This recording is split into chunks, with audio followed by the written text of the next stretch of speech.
ஒரு சிறிய, மக்களால் மறக்கப்பட்ட கிராமத்தில் ஒரு இளம் சிற்பி ஒரு கடவுளின் சிலையைச் செதுக்க அயராது உழைத்துக் கொண்டிருந்தான்.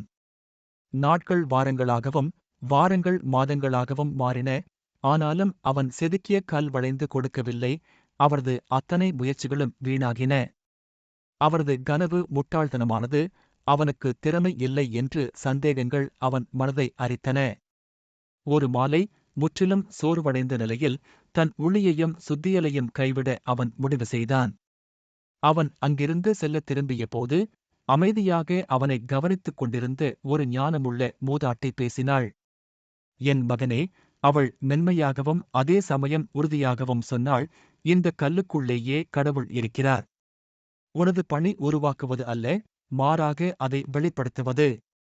நீ செதுக்கும் ஒவ்வொரு சிறு பகுதியும், நீ வைக்கும் ஒவ்வொரு அடியும், நீ எடுக்கும் ஒவ்வொரு முயற்சியும், எவ்வளவு சிறியதாக இருந்தாலும் தெய்வீகத்தை வெளிக்கொண்டுவர உன்னை இன்னும் நெருங்குகிறது.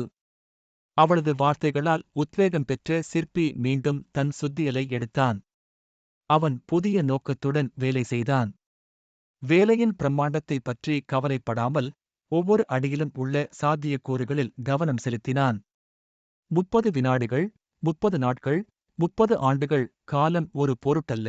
அவன் ஒவ்வொரு அடியிலும் வெறும் கல்லை மட்டும் செதுக்கவில்லை, அவன் தனது சொந்த உறுதியை செதுக்கினான். காலப்போக்கில் அற்புதமாக அந்த கடவுளின் சிலை வெளிப்பட்டது. அது அவரது கைகளிலிருந்து அல்ல, மாறாக கல்லின் இதயத்திலிருந்தே உருவானது.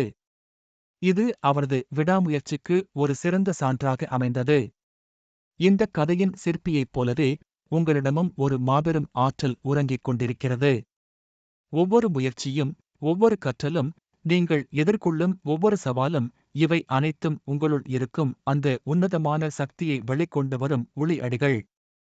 விடாமுயற்சியுடன் செதுக்குங்கள், உங்களுள் இருக்கும் உண்மைச் சிறப்பு வெளிப்படும். மறக்காம அற்புத உலகம் சேனலுக்கு சப்ஸ்கிரைப் பண்ணுங்க.